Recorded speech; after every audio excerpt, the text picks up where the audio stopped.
अवतार कहें बिन गुर कृपा के, मन में आती शांति नहीं।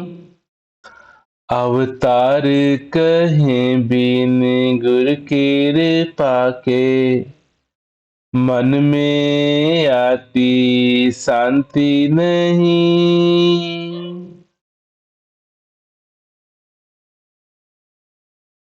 आज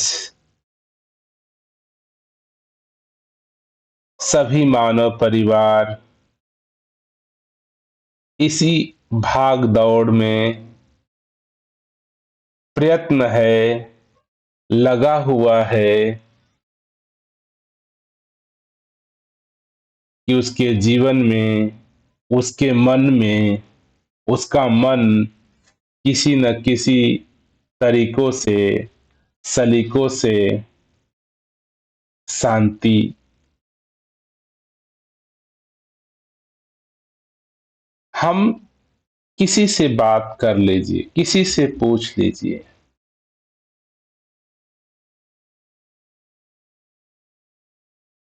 समस्या क्या है,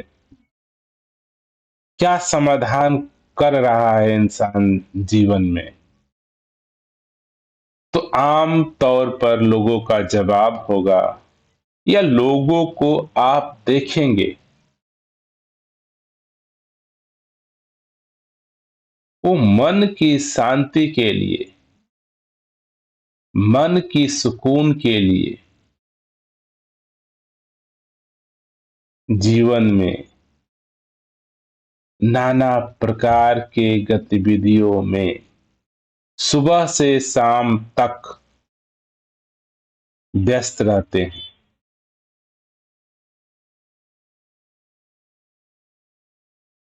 आप खुद भी विचार करेंगे तो ऐसा ही पाएंगे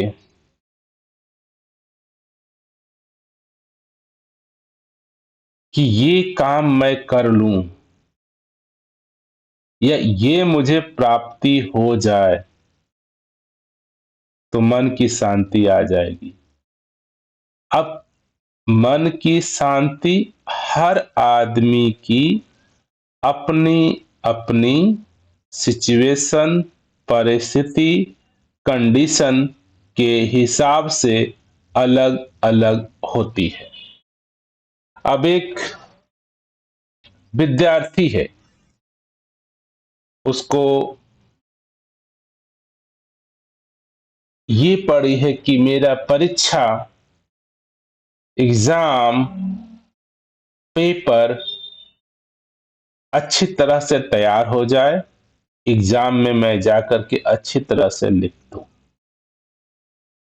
तो विद्यार्थी के लिए मन की शांति है कि जो मेरा टारगेट है, जो मेरा प्लान है, जो मेरा सिलेबस है, जो मेरा सब्जेक्ट है, जो मेरा विषय है, वो मुझे समझ में आ जाए, याद हो जाए, और मैं जाके परीक्षा में लिख दूं और उसका रिजल्ट हमारे अनुसार आ जाए, तो मन की शांति है। इसके लिए वो बेचैन है। एक गरीब है, गरीब की चिंता है, उसके पास धन नहीं है, धन आ जाएगा तो मन की शांति हो जाएगी। अब एक पैसे वाला है, उसके पास पैसे हैं, उसको अपना नाम, ख्याति, बिजनेस सबसे बड़ा कर लेना है। उसके जैसा बड़ा कोई ना हो, उसके जैसा कोई ज्यादा धनवान नहीं हो, बलवान नहीं हो, यशवान नहीं हो, तो उसको मन की शांति आ जाएगी, ऐसा मानना है। एक धार्मिक व्यक्ति है, एक नैतिक व्यक्ति है, वो दिखाना चाह रहा है कि मैं धार्मिक हूं। उसके लिए वो मंदिर जाता है, मस्जिद जाता है, गुरुद्वारे जाता है, नाना प्रकार के जप, तेप, कर्म, योग, साधना करता है। इससे सोचता है कि मन की शांति हो जाएगी। आज हजारों हजारों सालों से हजारों हजारों मनुष्यों ने हजारों हजारों विधियों से, तरीकों से मन को शांत करने के लिए प्रयत्न है। अंतोगत्वा रिजल्ट क्या निकला आप पाएंगे, तो मनुष्य का मन शांत होता ही नहीं। जो चीजें, जो वस्तुएं, जो साधन आपसे दूर हैं, आपके पास नहीं है, तो आपको ऐसा लगता है कि मैं अशांत हूं, और मुझे अगर ये वस्तु, धन दौलत, पत्नी, बच्चे, घर, महल, यश, पद, पदवियां, मोक्ष, इच्छाएं, नाना प्रकार अगर मुझे प्राप्त हो जाए तो सुकून आ जाएगा मन। लेकिन ये सारी चीजें संसार में लोग प्राप्त करने के बाद भी अवस्था वहीं पे खड़े रहते हैं कि मन तो भरा ही नहीं, मन तो शांत ही नहीं हुआ।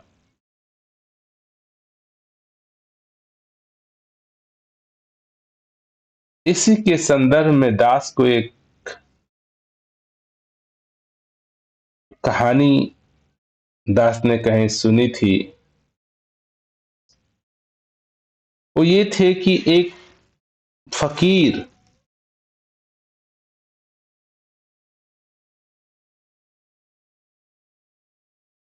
किसी राज्य में पहुंचा और उसने भिक्षा मांगी सम्राट के दरबार पे जाकर के। और जनरली ये कोई नई बात नहीं थी, फकीर जगह जगह जाकर के भिक्षा मांगते हैं। लेकिन अजीब बात तब हुई जब फकीर ने सम्राट से कहा कि मैं भिक्षा तभी स्वीकार करता हूं जब मेरी बात मान ली जाती है, कंडीशन के हिसाब से।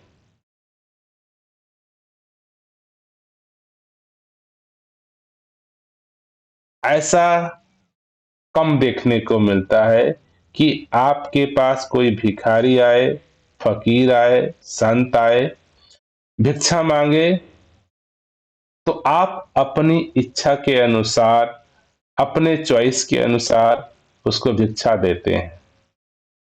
लेकिन यहां विपरीत था, भिखारी ने शर्त रखा था कि मेरी शर्त मान ली जाएगी तो मैं भिक्षा स्वीकार करूंगा, अन्यथा मैं कहीं और राज्य को जाता हूं। ये बात सुनकर राज्य के सम्राट को के अहंकार को चोट लगा।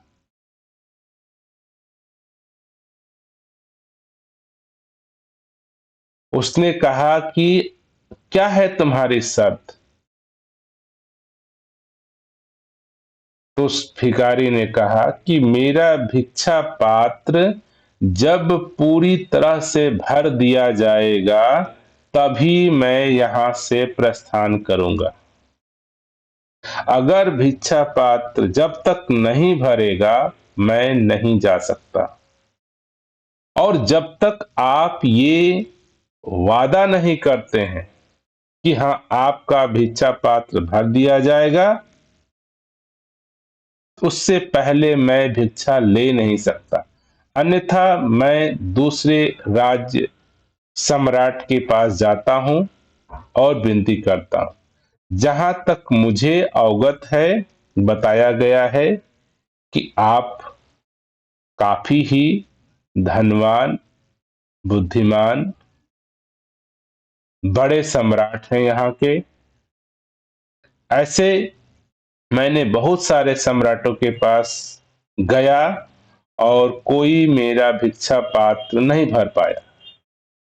तो इसीलिए मैं पहले ये वायदा चाहता हूं कि आप मेरा भिक्षा पात्र भर देंगे तो मैं भी भिक्षा स्वीकार करूं, अन्यथा मैं दूसरे राज्य को जाऊं। इतनी बातें सुनने के बाद सम्राट के अहंकार को चोट लगी और उसने कहा कि मैं ये वचन देता हूं कि आपका भिक्षा पात्र भर दिया जाएगा। इसमें कौन सी बड़ी बात है, छोटा सा भिक्षा पात्र है। फिर फकीर ने फिर कहा, एक बार सोच लीजिए, क्योंकि ये भिक्षा पात्र कई सम्राट के, कई राज्य के सम्राटों से नहीं भरा है, लेकिन भिखारी की बात को सुने बिना सम्राट अपने अहंकार बस अपने मंत्री से बोला कि इस फकीर के भिक्षा पात्र को सोने चांदी से भर दिया जाए। फकीर ने फिर कहा कि एक बार सोच लीजिए, मुझे कोई मकसद नहीं कि आप भिक्षा के लिए मुझे धन दे रहे हैं, दौलत दे रहे हैं, रुपया दे रहे हैं, पैसा दे रहे हैं, मिट्टी दे रहे हैं, धान दे रहे हैं, चावल दे रहे हैं, अन्न दे रहे हैं। मुझे हर कुछ स्वीकार है, लेकिन अधूरा स्वीकार नहीं है, पूरा भरना चाहिए। एक बार विचार कर लीजिए। इतना कहने पे सम्राट अपने मंत्री से कहा कि अब क्षण भर भी देर करने की जरूरत नहीं, अभी जाओ इस भिखारी के पात्र को, भिक्षा पात्र को तुरंत भर दो सोने चांदी से। ये बात सुन करके राजा का मंत्री गया और सोने चांदी हीरे मोती जवाहरात से भरे बर्तन को ले आया और भिखारी के पात्र में डाल दिया। भिखारी के पात्र में डालते ही वो कहानी कहती है कि वो पूरा सोना चांदी फकीर के भिक्षा पात्र में डालने के बाद भी भिक्षा पात्र खाली ही रहा, और लाया गया और डाला गया और लाया गया और डाला गया। जितना भी उसके भिक्षा पात्र में भिक्षा डाली जा रही थी, फिर भी भिक्षा पात्र भर ही नहीं रहा था, भर ही नहीं रहा था। ये गतिविधि चलते चलते सुबह से दोपहर हो गई। राजा का सारा खजाना धीरे धीरे खाली होने लगा और एक ऐसी घड़ी आई कि पूरा खजाना खाली हो गया। फिर भी फकीर का भिक्षा पात्र जैसे का तैसे रहा, उसमें भरा ही नहीं। अंतोगत्वा सम्राट को माफी मांगनी पड़ी कि मैं इस भिक्षा पात्र को नहीं भर सकता हूं।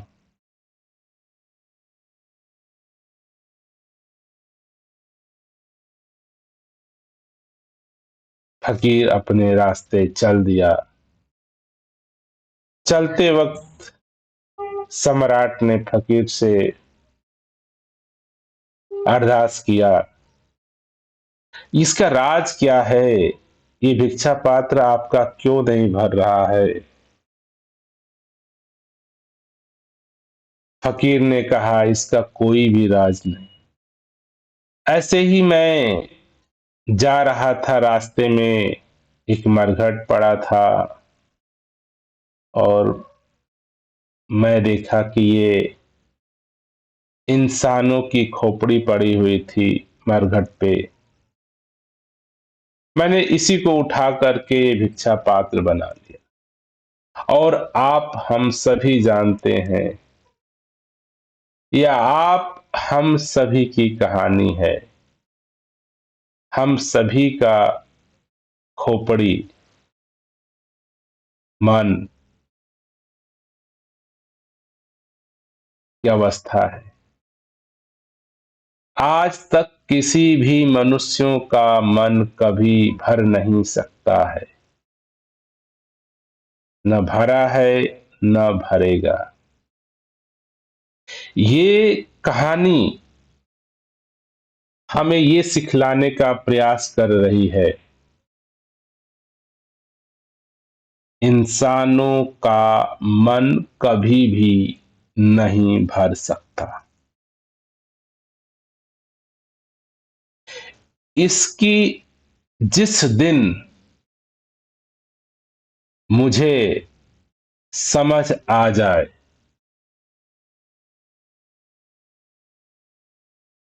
उसी अवस्था को ज्ञान युक्त कहते हैं, मन की शांति कहते हैं, मन का भरना कहते हैं।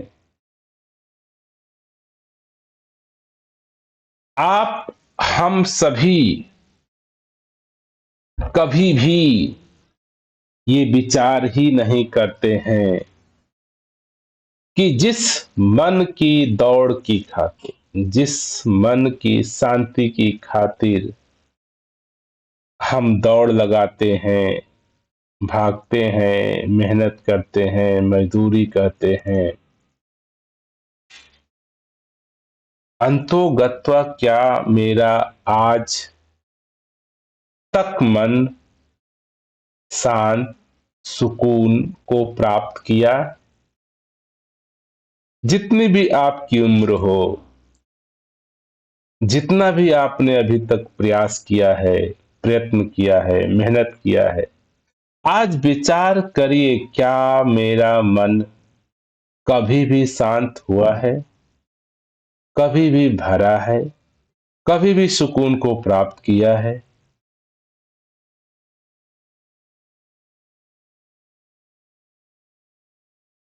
हम इसके ऊपर विचार ही नहीं करते हैं।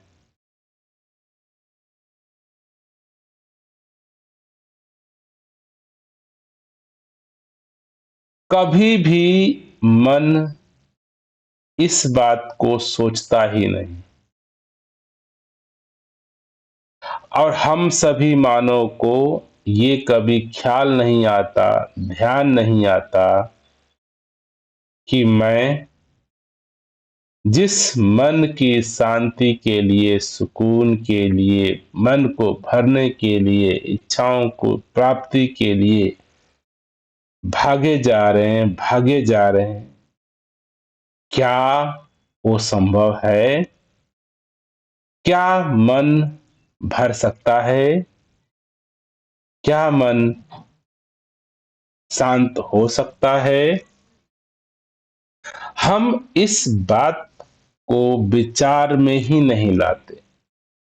दुनिया को देख करके, दूसरों को देख करके, संसार को देख करके, अगर दूसरा दौड़ रहा है तो मुझे भी दौड़ना है। अब मुझे विचार नहीं करना है, सोचना नहीं कि क्यों दौड़ रहा हूं, दौड़ने से क्या होगा।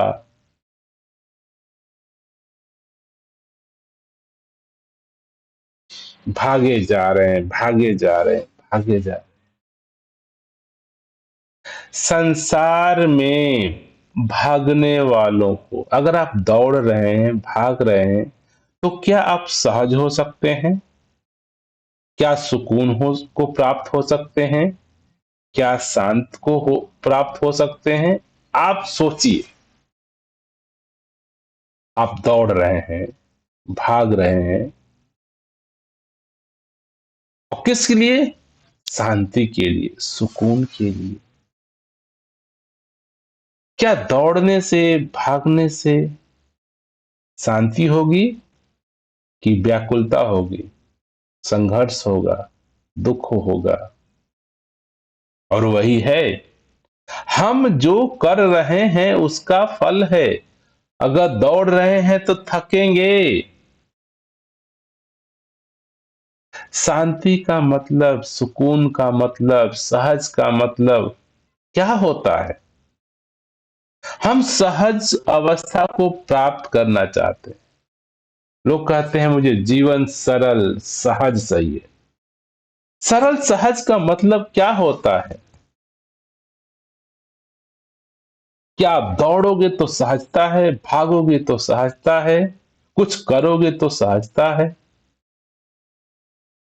हमें मन की शांति चाहिए, और मन को दौड़ा रहे हैं, मन को भगा रहे हैं। तो इसे शांति मिलेगी? आप विचार करिए। शांति का मतलब ठहराव, रुकना। तुम भाग रहे हो, दौड़ रहे हो, और कह रहे हो शांति चाहिए। ये कैसे संभव है? शांत के लिए शांत हो जाओ, रुक जाओ, सहज हो जाओ। करना ही अशांति है, करना ही असहज है। हमें प्राप्ति करना है शांति को, सहज को, सुगमता को, सुकून को। और ये विचार नहीं किए कि ये हमारे जीवन में है क्यों नहीं? क्योंकि मैं भाग रहा हूं, क्योंकि मैं करता हूं, मैं दौड़ता हूं, मैं भागता हूं, मैं करता हूं। इसी से बेचैनी, असहनशीलता, असरलता जीवन में है। और मैं ये चाहता हूं कि ये करके प्राप्त कर लूं। करने से ही तो जीवन असहज हुआ है। करने से ही तो जीवन में शांति नहीं है। हम सभी के जीवन का स्वभाव सहज, सरल, शांत ही है। हमने अपने स्वभाव को असरल, असहज, अशांति बनाया है। किससे? करके। मैं करता हूं, मैं कर सकता हूं, मैं कर रहा हूं, मैं कर लूंगा। ये सोचने मात्र से ही मन अशांत है।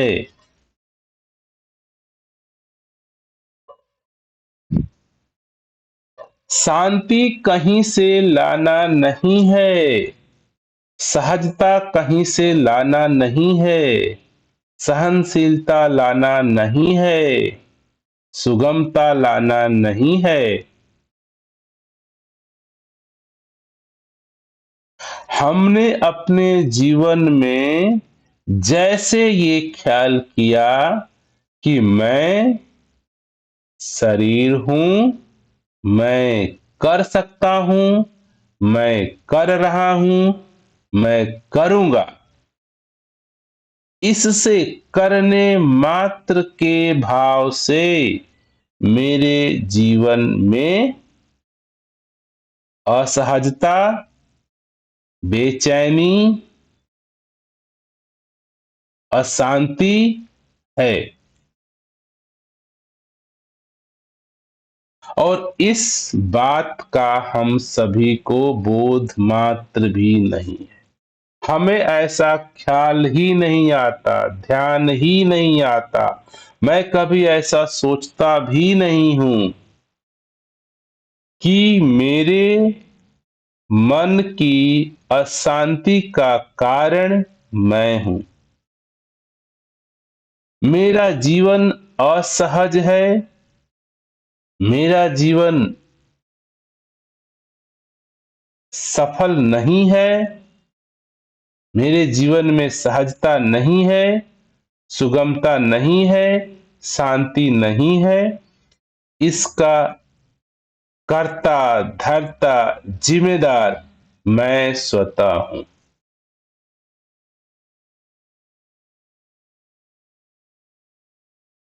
ये तो संत महात्माओं की बड़ी ही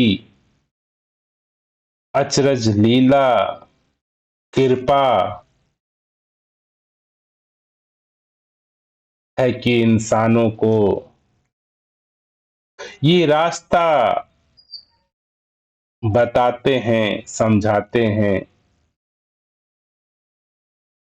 अवतार कहे बिन गुरु कृपा के, मन में आती शांति नहीं।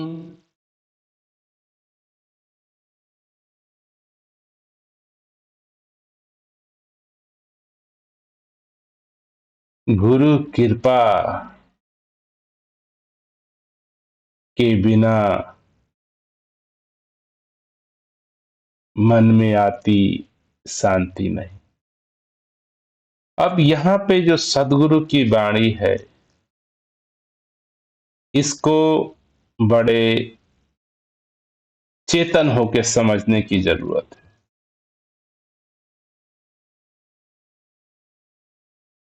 क्योंकि ये वाणी को पढ़ते ही हम मनुष्य अपने अपने अनुसार अर्थ लगाने लगते हैं।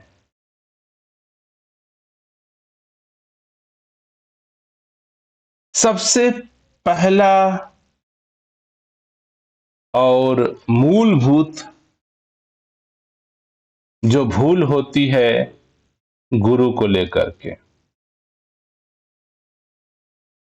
अब यहां पे बात कह रही है कि बिन गुरु कृपा के, तो यहां पे मैं गुरु को कहीं न कहीं एक शरीर रूप में स्थापित करता हूं। गुरु अर्थात आम जीवन के गतिविधियों को सिखाने वाला, पढ़ाने वाला, लिखाने वाला, चलाने वाला, शिक्षित करने वाला, ट्रेनिंग देने वाला, स्पेसिफिक व्यक्ति को, टीचर को, शिक्षक को या शिक्षक की भांति मैं हम सभी गुरु को भी समझते हैं। जैसे कि बचपन से हमारी आदत है कि हमको कोई भी चीज जीवन में सीखना होता है तो माता का, पिता का, टीचर का, शिक्षक का हम उनके सहारे सीखते हैं, चलते हैं, बोलते हैं।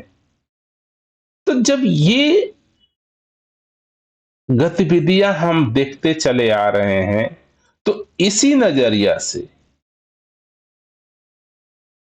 इसी कार्य प्रणाली के दौरान हम ये भी मान लेते हैं कि जैसे शिक्षक है वैसे ही गुरु होता है। तो दास ये कहना चाह रहा है कि गुरु और शिक्षक हमारे हिंदी भाषा में आम तौर पे शिक्षक को ही लोग गुरु कह देते हैं, क्योंकि जनरली हम जहां भी गुरु का नाम लेते हैं वो सिनोनिम पर्यायवाची शिक्षक का होता है, टीचर का होता है। जैसे टीचर है शिक्षक है, वैसे गुरु है। और ये धारणा हमारे बचपन से हमारे पास बनी हुई है। और जब हम अध्यात्म जगत में भी बात करते हैं तो गुरु को एक शरीर, एक शिक्षक की भांति मान लेते हैं।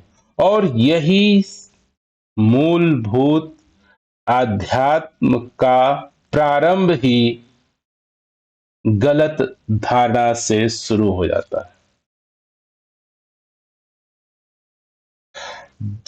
जिसने गुरु को शिक्षक माना, टीचर माना, शरीर माना, दूसरा माना, वही और धर्म में भी, अध्यात्म में भी और अशांत होता चला गया। गुरु किसी शरीर को नहीं कहते हैं, गुरु किसी शिक्षक को नहीं कहते हैं।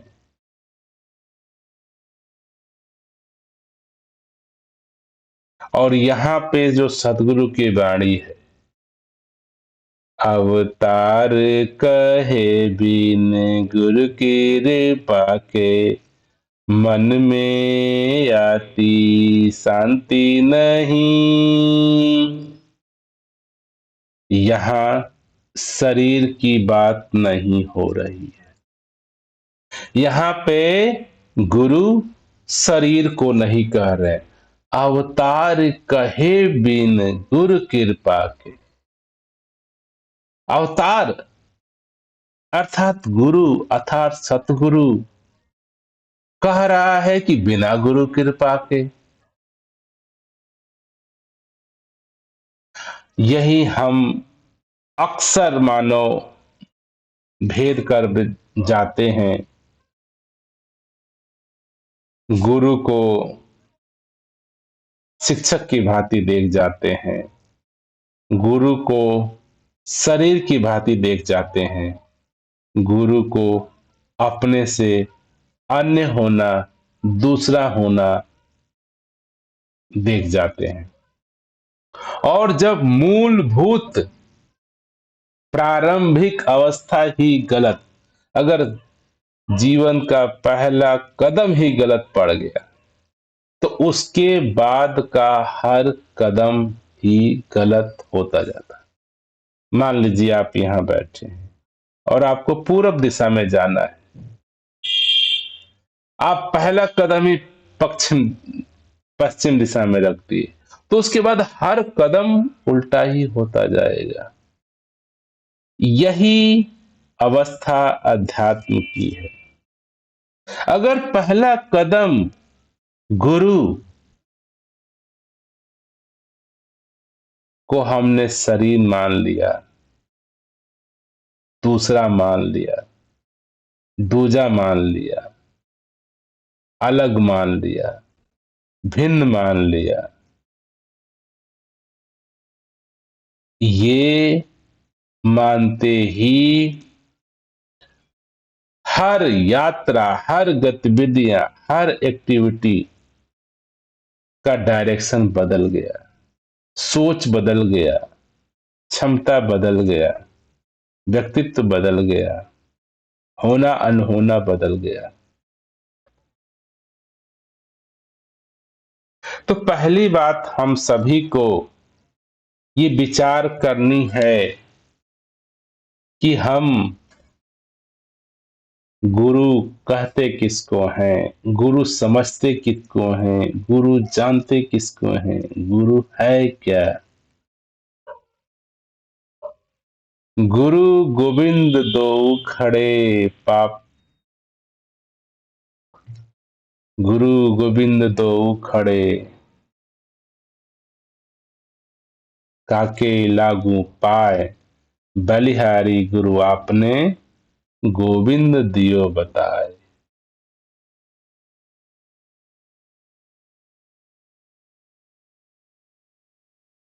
संत महात्मा नाना प्रकार के उदाहरणों द्वारा हम इंसानों को गुरु के बारे में समझाते हैं। सीधा सरल तरीके से भी समझाया गया कि गुरु ज्ञान होता है, गुरु शरीर नहीं होता। गुरु जो आपको अंधकार से प्रकाश की तरफ ले जाए, गुरु जो आपको आप से मिला दे, गुरु जो आप के को अपने जैसा बना दे।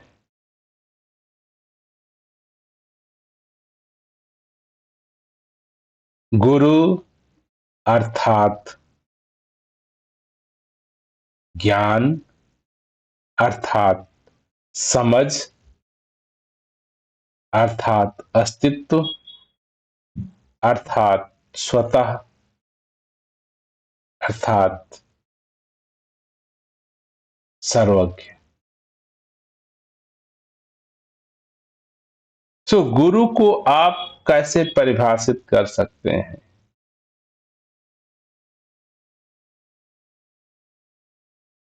शिक्षक से, टीचर से आप जाते हैं शारीरिक सामाजिक तौर पे जीने की शिक्षा। किसी को खेल सीखना है, नाच सीखना है, तबला सीखना है, वादन सीखना है, पेंटिंग सीखना है, इससे ज्ञान अर्जित करते हैं। टीचर आपको कुछ सिखा देता है, समझा देता है और आप वो करते हैं।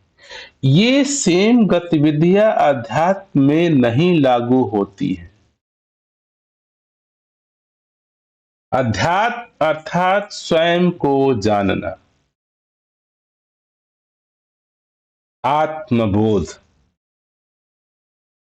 स्वतः का बोध।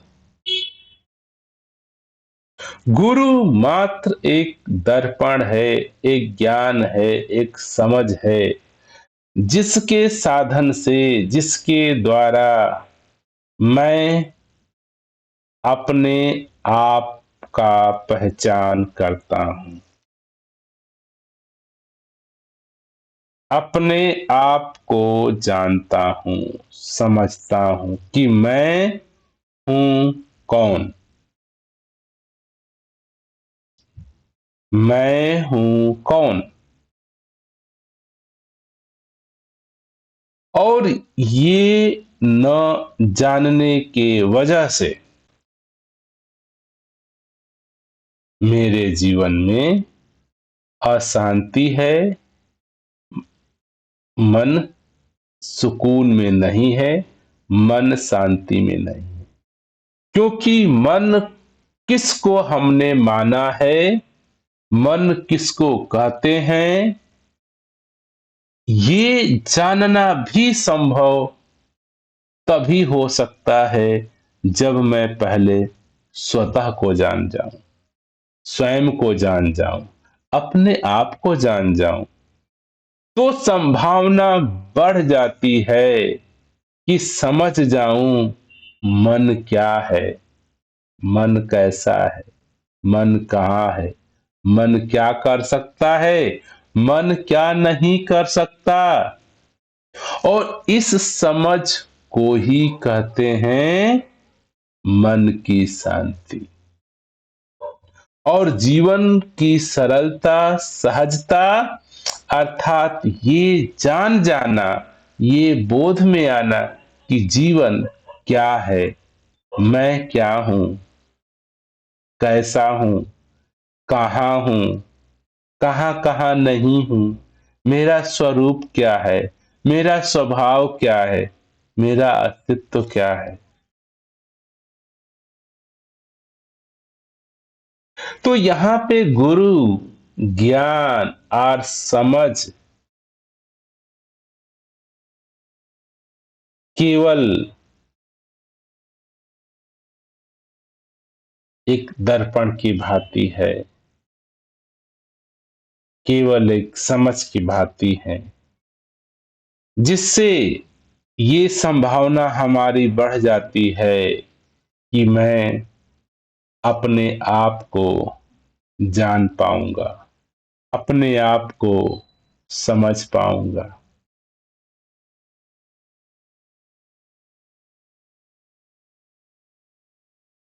हम अपने आप को ही कभी जानने का प्रयास ही नहीं किए। आप अभी विचार करके देखिए, आप अपने आप को कैसे परिभाषित करते हैं? आप कौन हैं? नाना प्रकार के आप उत्तर देंगे आपको कि मैं एक पुरुष हूं, मैं एक स्त्री हूं, मैं बच्चा हूं, बूढ़ा हूं, जवान हूं। अधिक से अधिक आप परिभाषित करेंगे कि मैं, मेरा नाम हूं संजय, विजय, धनंजय, टिम, फिम, सिम, नाना प्रकार। या आप अपने आप को परिभाषित करेंगे, मैं हिंदू हूँ, मुस्लिम हूँ, सिख हूँ, ईसाई हूँ। या आप अपने आप को कहेंगे, मैं पढ़ा लिखा हूँ, मैं एमए हूँ, बीए हूँ, टीचर हूँ, इंजीनियर हूँ। या आप कहेंगे कि मैं मंत्री हूँ, पद वाला हूँ, धनवान हूँ, ताकतवर हूँ। या मैं सेवा करता हूँ, मैं ज्ञानी हूँ, मैं धार्मिक हूँ, मैं नैतिक हूँ। ये नाना प्रकार की अनगिनत आप अपने आप को परिभाषा के रूप में रखेंगे।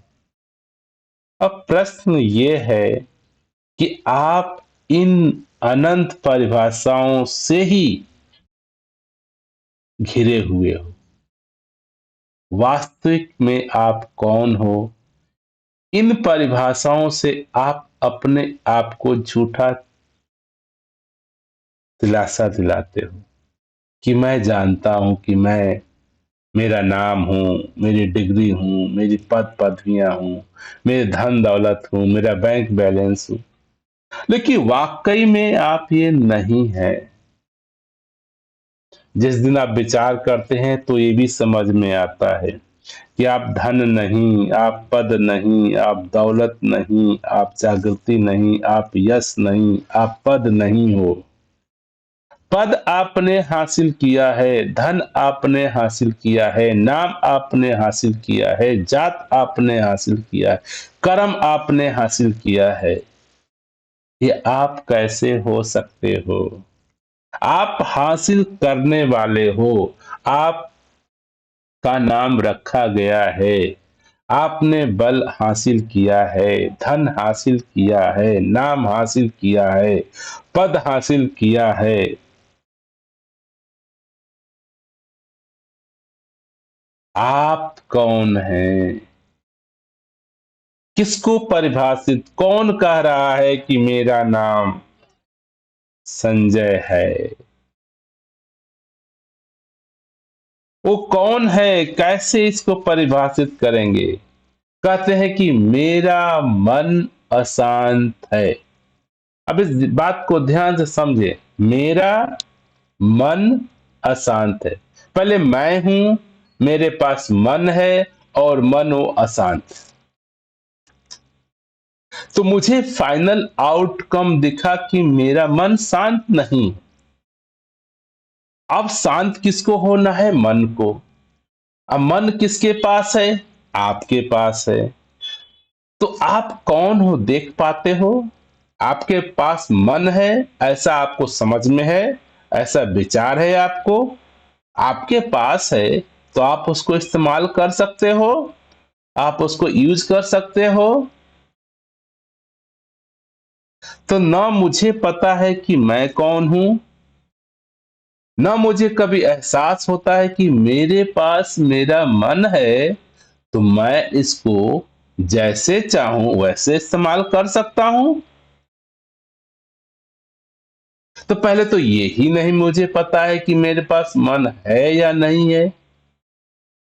जब मुझे मन का ही नहीं समझ, मन की ही नहीं पता, तो उसका इस्तेमाल, क्योंकि मन से ही मैं अशांत हूं, अब मन से ही मैं शांत होना चाहता हूं।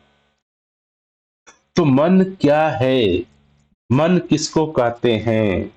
मेरा और मन से क्या रिश्ता है?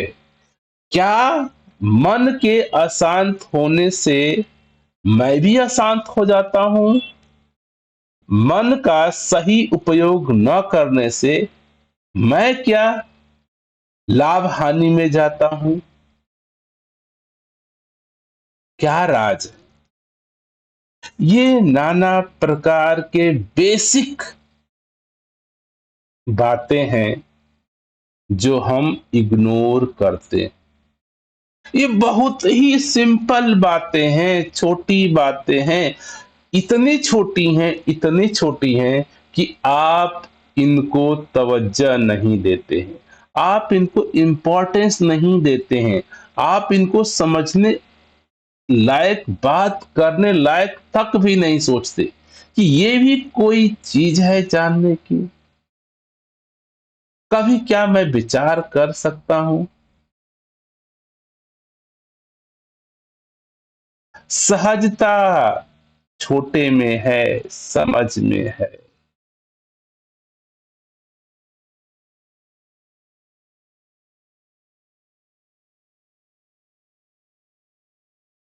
तो ये तो बहुत, इसीलिए कहते हैं गुरु ज्ञान है, गुरु समझ है, गुरु व्यक्ति नहीं, गुरु शरीर नहीं। बिन गुरु कृपा के मन में आती शांति नहीं। अर्थात बिना समझ के, बिना ज्ञान के जीवन में शांति मन में नहीं आती है। अब समझ किसका करना है? गुरु एक ज्ञान है, ज्ञान मतलब समझ। अब समझ किसका करना है? आपने बोला ना कि मुझे शांति चाहिए, मेरा मन शांत होना चाहिए। अब इसमें क्या क्या समझना है, विचार करिए। आप हैं, आपका मन है, और एक शांति और अशांति है, सुकून है। ये तीनों को आप समझ पा रहे हैं? तीनों को देख पा रहे हैं? या क्या तीन है, एक है ही नहीं, कुछ माना है? इस प्रश्न का उत्तर हम सबको ढूंढना है कि वाकई में मुझे समझ किसकी लानी है, क्या मुझे समझ नहीं आ रहा।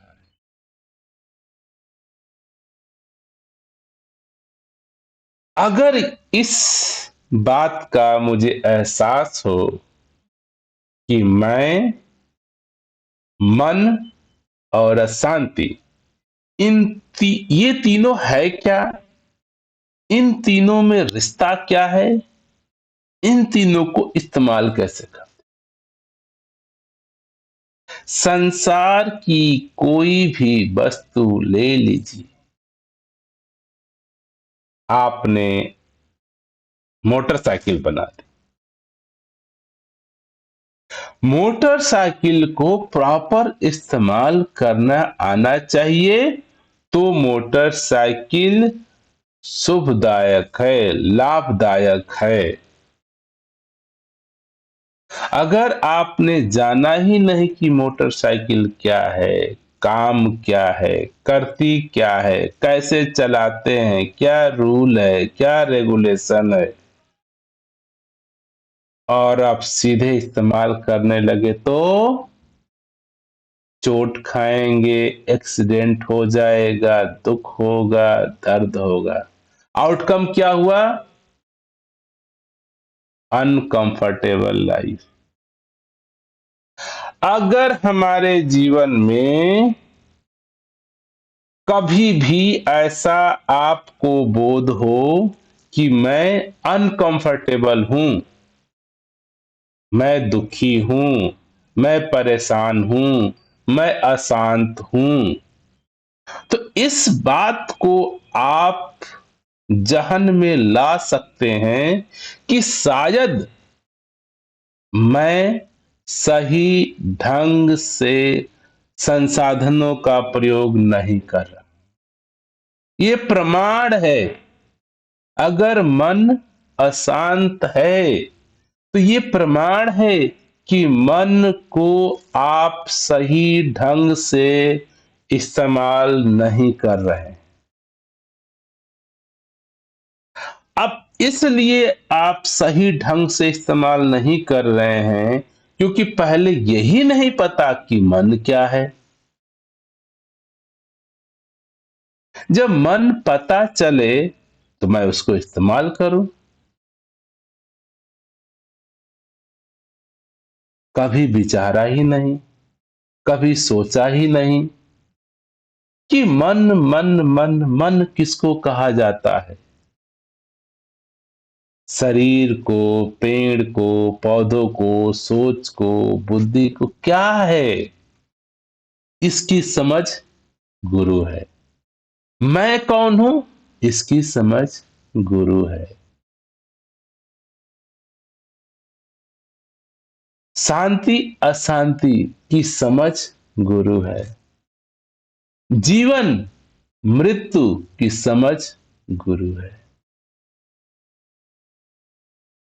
गुरु अर्थात ज्ञान, अर्थात अस्तित्व, अर्थात प्रकृति, अर्थात निराकार, अर्थात परमात्मा, अर्थात सब कुछ।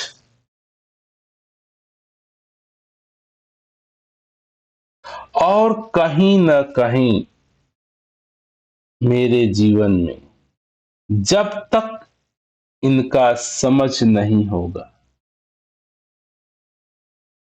जीवन में शांति नहीं आ सकती।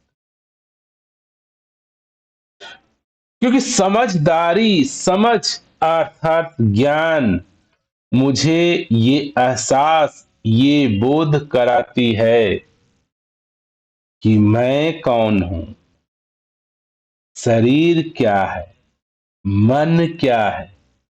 जब आप अपने आप को जानते हो तो जान जाते हो मन को भी, जान जाते हो उसके शांत अशांत होने की अवस्था को भी, और आपको बोध हो जाता है। जागना, समझना ही शांति है। आपको टीचर ने एक प्रश्न दे दिया, प्रश्न आते ही, क्वेश्चन आते ही बच्चा पढ़ा और अशांत हो गया कि इसका आंसर क्या है, क्या बताऊंगा। प्रश्न आते ही अशांत हो गया, और इसकी शांति कैसे होगी? अगर मैं समझ जाऊं कि प्रश्न क्या है, किस कंटेक्स्ट में है, कहां से है, अगर पूरी तरह से मैं प्रश्न को समझा तो शांति आ गई। शांति लाना नहीं है, आपका स्वभाव शांत होना है। आपका वास्तविक स्वरूप ही शांत है, मौन है, सहज है। ये आपको कहीं से ढूंढना नहीं, ये आपको कहीं से लाना नहीं, कहीं पाना नहीं।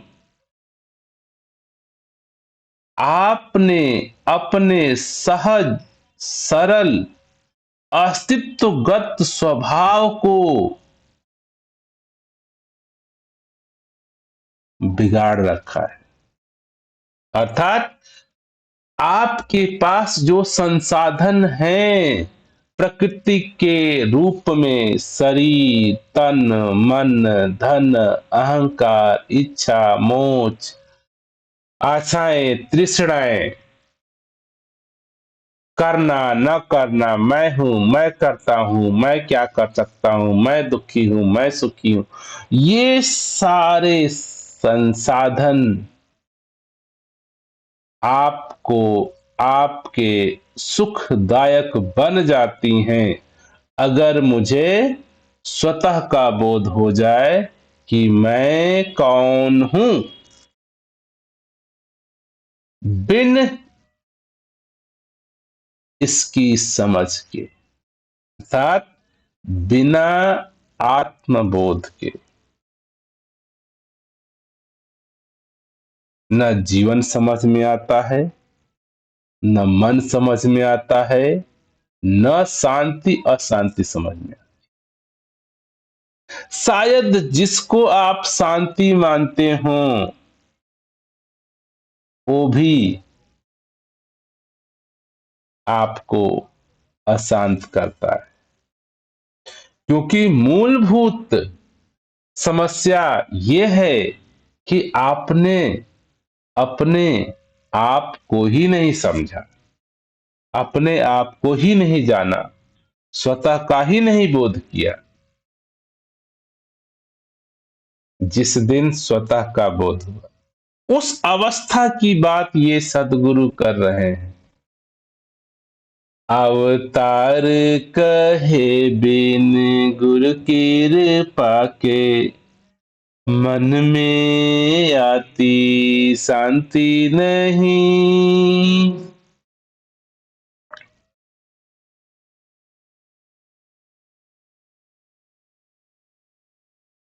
अगर ये गुरु की कृपा अर्थात स्वयं का बोध, स्वतः की जानकारी, स्वतः का समझ,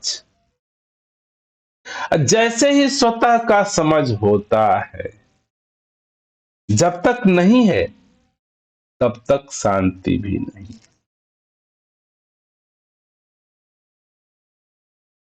क्योंकि हमने अपने जीवन में अशांति लाया है,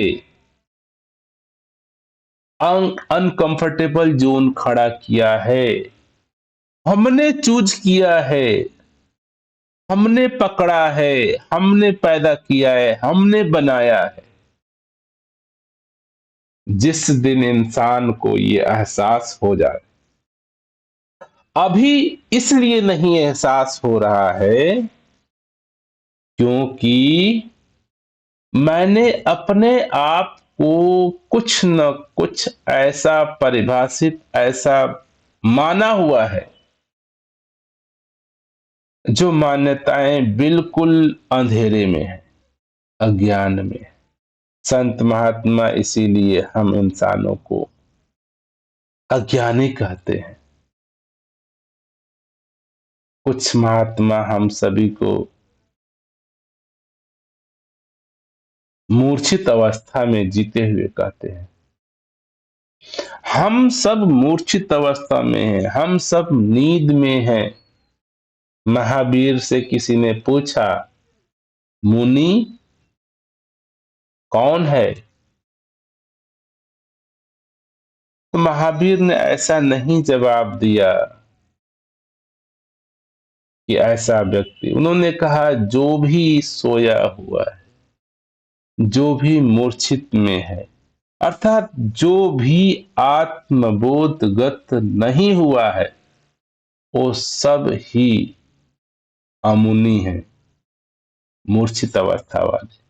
और जिसको आत्मबोध, स्वतः का बोध, जागृति अवस्था मिल गई है, जो जागा हुआ है, वो मुनि है। इसी बात को कृष्ण भी दोहराते हैं, जो सोया हुआ है और जो जागा हुआ है। सोना जागना अर्थात आत्मबोध, स्वतः का बोध, स्वतः की समझ, अपने आप की पहचान। अगर मैं अपने आप को जानता हूं, समझता हूं, तो जो मेरे पास मेरा साधन है, शरीर के रूप में, आंखों के रूप में, मन के रूप में, तृष्णा के रूप में, अहंकार के रूप में, गुस्सा के रूप में, क्रोध के रूप में, अच्छे बुरे के रूप में, ये सारे संसाधन है, ऐसा हमको दिखने लगता है। और हम या संत या जागृत अवस्था पुरुष इन संसाधनों का इस्तेमाल करना शुरू करता है, और इस्तेमाल करने के साथ अगर संसाधन में कोई तकलीफ, दिक्कत, समस्याएं, परेशानी भी आती हैं, तो संतों को, बुद्धिजीवी को, आत्मबोध पुरुष को ये बोध हो जाता है कि इससे मैं अशांत या मैं परेशान नहीं हो सकता, क्योंकि मैं अलग हूं। मैं अलग हूं किससे? अशांति से, दुख से। मेरे ऊपर अशांति हो नहीं सकती, मैं अशांत हो नहीं सकता, मैं अनकंफर्टेबल जोन में जा नहीं सकता। न मैं जाता हूं, न मैं आता हूं, न मैं परिवर्तन होता हूं, न मैं बिगड़ता हूं, न मैं जन्मता हूं, न मैं मरता हूं। ये बातें अजीब नहीं लग रही हैं? हम सब ये बातें सुनते सुनते सुनने के आदी हो गए। कृष्ण कहते हैं कि न आत्मा न जन्मती है, न मरती है, न कटती है, न जलती है, न उड़ती होती है, न गिरती है। ये हम एक कान से सुनते हैं, बस। कभी निरीक्षण नहीं किया, कभी विश्वास नहीं किया, कभी सोचा नहीं, कभी प्लान नहीं बनाया कि इसको सारे देवी देवता वेद ग्रंथ बोल रहे हैं, आत्मा अजर है, अमर है। ये क्या बात है? किसको आत्मा कह रहे हैं? कौन है आत्मा? कहां पे है?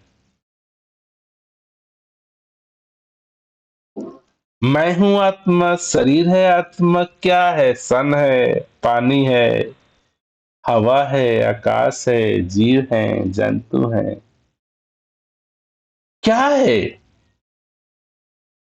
हमारी बचपन से सुनते सुनते सुनते सुनते ऐसी अवस्था आ गई है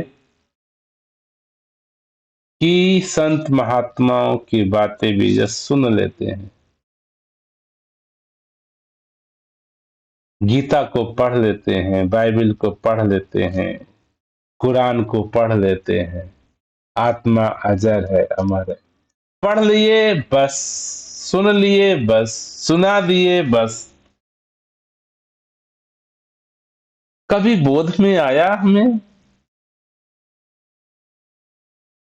कि लाखों लाखों सालों से ये संत महात्मा धर्म के नाम पर, अध्यात्म के नाम पर जो हम इंसानों को समझाना चाह रहे हैं, बताना चाह रहे हैं, जगाना चाह रहे हैं, बुद्ध 40 सालों तक इंसानों को जगाने का प्रयास किए, जीसस 20-30 सालों तक जगाने का प्रयास किए, गुरु नानक प्रयास किए, कबीर प्रयास किए, हजारों हजारों संत महात्माओं ने इंसानों को जगाने का प्रयास किया। और आज हमारी अवस्था ये है,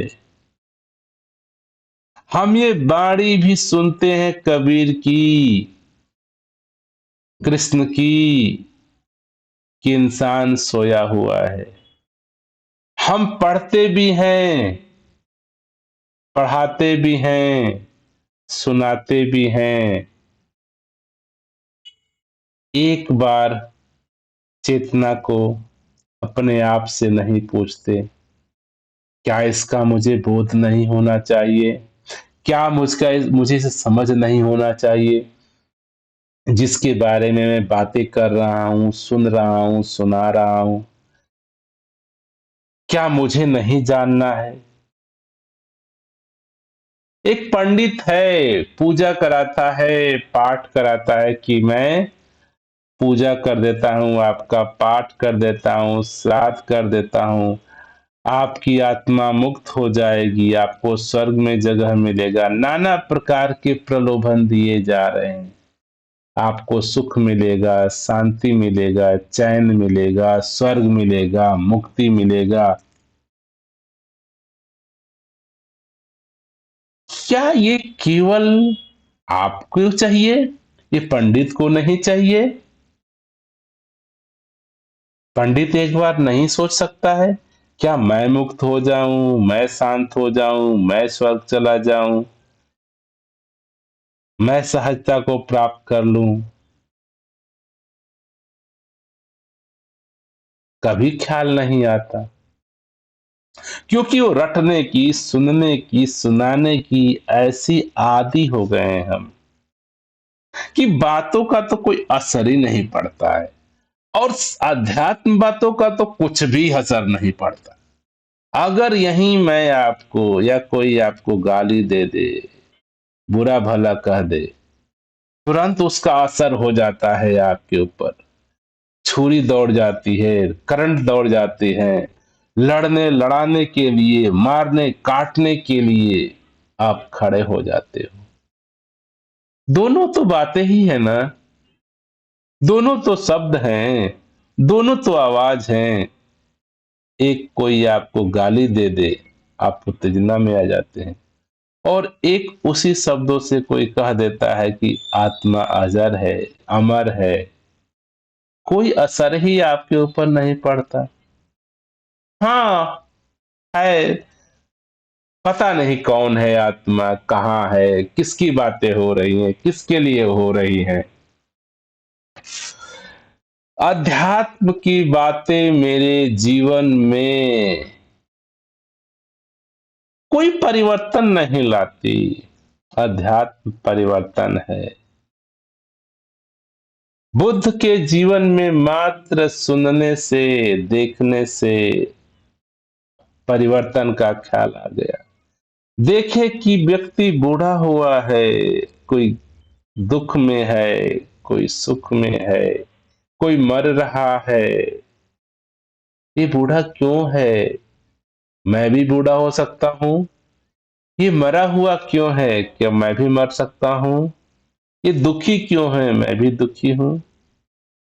जग गए, ऐसे पुरुष को बोलते हैं जगा हुआ पुरुष। कि बातें भी असर कर दी, मात्र जवाब भी असर कर दिए। उनका सारथी बुद्ध ने पूछा, ये व्यक्ति ऐसे क्यों है, झुक के चल रहा है?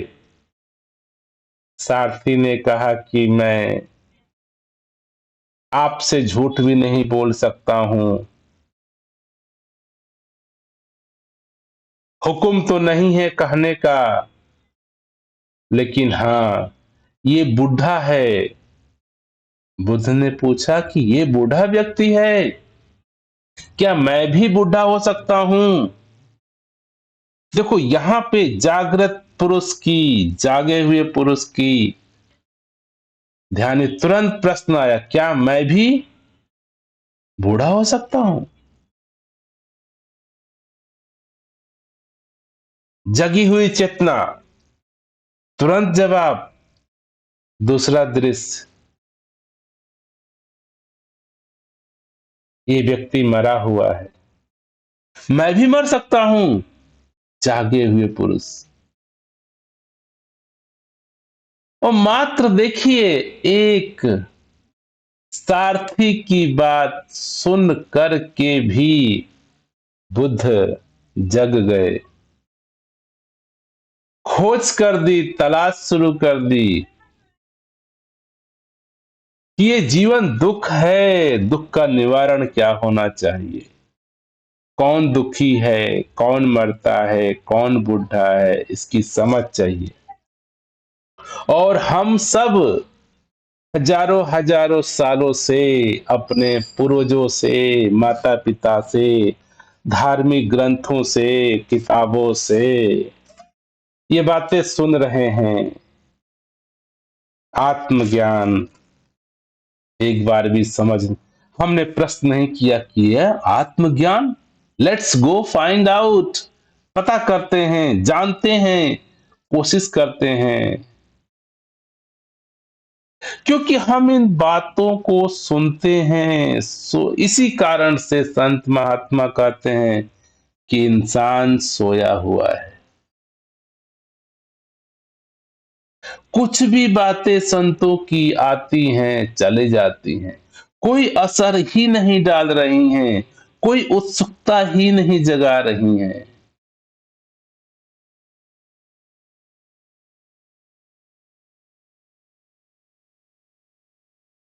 इसी मानव परिवार में मात्र एक जागृत अवस्था में हम आ जाए, प्रश्न कर ले, वाकई में आत्मबोध संभव है? Let's go start finding. हमें स्वतः को जानना है, सबसे बड़ा काम, सबसे इंपॉर्टेंट काम। इससे बड़ा क्या हो सकता है स्वतः को जानने से? मैं हूं तो मेरा शरीर है, शरीर है तो सुख है, दुख है, खाना है, पीना है, घर है, मकान है, सब कुछ है। किससे? आपके होने मात्र से। और आपकी ही आपको समझ नहीं, बोध नहीं, अज्ञानता है। ये लपट है, इसको समझें, इसको जाने।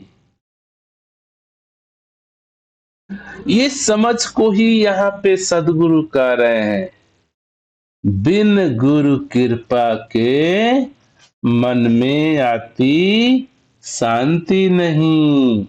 अर्थात बिना स्वतः के बोध के, बिना अपने वास्तविक स्वरूप को जाने बिना कभी भी जीवन सहज, सरल, शांत हो ही नहीं सकता।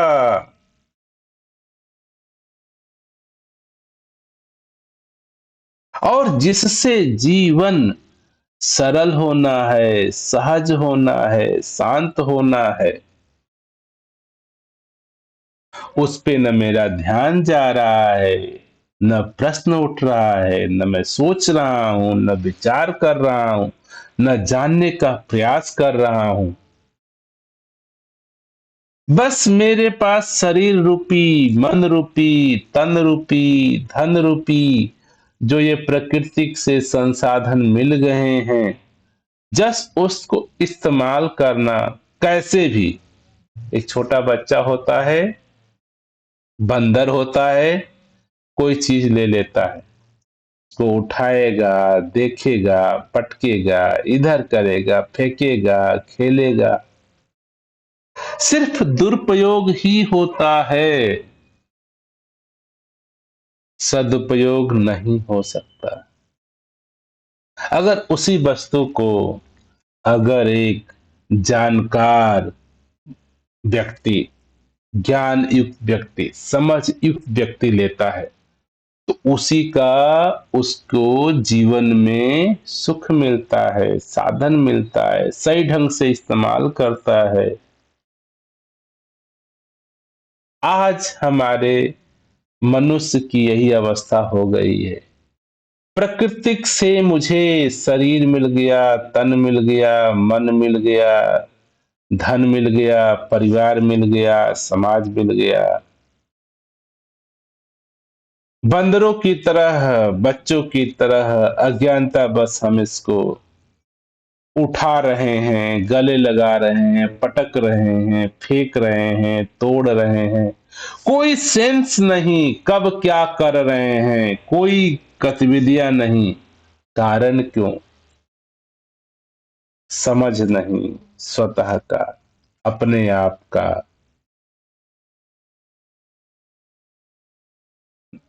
तो यही वाणी कह रही है कि गुरु की कृपा अर्थात स्वतः का बोध, स्वयं का बोध, अपने आप का बोध। अगर मैं अपने आप को जाना, मन की शांति है, क्योंकि अपने आप को जानते ही मैं देख लेता हूं कि मैं क्या क्या हूं, मेरा स्वरूप क्या है, मेरे पास क्या क्या साधन है, कब इस्तेमाल करना है, कैसे इस्तेमाल करना है, कितना करना है, कौन इस्तेमाल कर रहा है, कौन इस्तेमाल हो रहा है, क्या अलग है इस्तेमाल होने वाला, इस्तेमाल करने वाला। ये सब भेद खुल जाता है। खुल नहीं जाता, खुला ही हुआ है। हम देखने लगते हैं, मेरी आंखें खुल जाती है। ओ, ये है सच्चाई, ये है सत्य, अर्थात गुरु की कृपा, सत्य का बोध। सत्य का बोध न होने के मात्र से जीवन दुखमय है, मन दुखमय है, मन अशांत है। और सत्य का बोध, सत्यता का बोध, हकीकत का बोध शांति है। एक बच्चा होता है, अपने माता पिता के साथ मेले में भटक गया। मेले में नाना प्रकार के लोग हैं, बच्चे भी हैं, बड़े भी हैं, बूढ़े भी हैं, खेल भी हैं, खिलौना भी है, खाना भी है, मीठे मिठाई सब कुछ है मेले में। लेकिन बच्चा भूल गया है, खो गया है। अब सारे संसाधन उसके लिए, मिठाई भी, खिलौने भी, टॉयज भी होते हुए भी वो रोता है। वही खिलौने देख करके वो हंस सकता है। अब वही खिलौने हैं, वही मिठाई है, वही चॉकलेट है, बाजार में सब कुछ है। वो रो रहा है, गिड़गिड़ा रहा है, वो खो गया है, अनजान में है, अज्ञान में है, पता नहीं कि सब लोग क्या हैं, अवेयरनेस नहीं है, अबोध में है। कर क्या सकता है? रोता है, रोता है, रोता है। हम सभी का जीवन इसी भांति है। अगर यही बच्चा अपने माता पिता से ये हकीकत को जान जाता है कि ये मेरे माता है, ये मेरे पिता है, अब यही पूरा मेला उसको हंसने का कारण बनता है। वही खेल, वही खिलौने, वही जगह, वही वातावरण, वही माहौल। वो हंसता है, खेलता है, नाचता है, माता पिता के ऊपर कूदता है। सारा माहौल जीवन जीने के लिए प्रोत्साहित करता है, उत्साहित करता है। आज हम मानव की भी यही दशा है। अगर आप इस संसार में धरती पे होकर के हवा, पानी, जीव, जंतु, पहाड़, चिड़िया, फूल, पौधे, अनंत सुख के साधन होते हुए भी अगर आप अशांत हैं, नाराज हैं, रो रहे हैं, दुखी हैं, तो ये प्रमाण करता है कि कहीं न कहीं आप अपने मूलतः वास्तविक स्वरूप से भूल गए हैं, अनभिज्ञ हो गए हैं।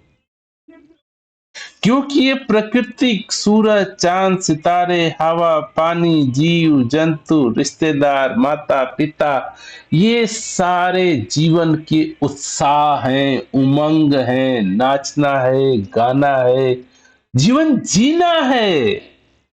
और इन सबके होते हुए भी मैं दुखी हूं, परेशान हूं। ये कहीं मूलभूत समस्या, मैं मूल से कट गया हूं, मूल से भूल गया हूं, सत्य को भूल गया हूं। और ये वाणी कहती है, जैसे ही मुझे सत्य का अवगत होता है, सत्य का बोध होता है, स्वयं का बोध होता है,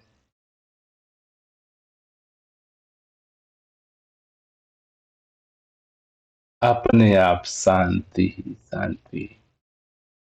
ये देखते हैं ना, जिसने भी जीवन में स्वतः का बोध किया, वही मात्र जीवन जिया है। कृष्ण जिए हैं, राम जिए हैं, मोहम्मद जिए हैं, जीसस जिए हैं, कबीर जिए हैं। इनको जीवन कहते हैं, और अन्यथा हम सभी प्राणियों का जीवन जीवन नहीं है। क्या है? रोना है। इसीलिए बुद्ध ने क्लियर कह दिया, जीवन दुख है। पूरे संसार दुख है, और ये वर्ड सुनते ही हमको भी लगता है हाँ, जीवन दुख है। अगली बात क्या कहते हैं वो मैं भूल जाता हूं। अगली बात कहते हैं, अप दीपो भव, अपने दीप बनो, अर्थात जगो, जाग जाओ। जागते ही दुख है ही नहीं। ये सारा संसार सुख सुख सुख का साधन है।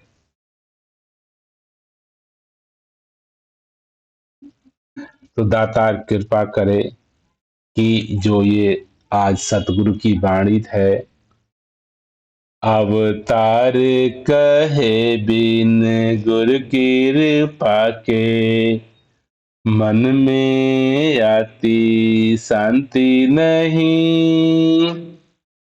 ये गुरु की कृपा अर्थात सत्य का समझ, अपने वास्तविक स्वभाव का एहसास, बोध, समझ। जब मैं अपने वास्तविक स्वरूप के साथ जुड़ जाता हूं, जान जाता हूं, मेरा जीवन संभव हो जाता है। दातार कृपा करे, हम सब अपने आत्मबोध को, अपने वास्तविक सत्य स्वरूप को जाने, पहचाने, हो जाए। सत्य स्वरूप में हो करके ही जीवन जिया जाता है, जीवन संभव है। दातार कृपा करे, हम सब अपने सत्य स्वभाव में स्थित हो करके जीवन को जीते चले जाए। अपने सत्य स्वभाव में होना ही जीवन सरल, सहज, सुकून मय हो जाता है।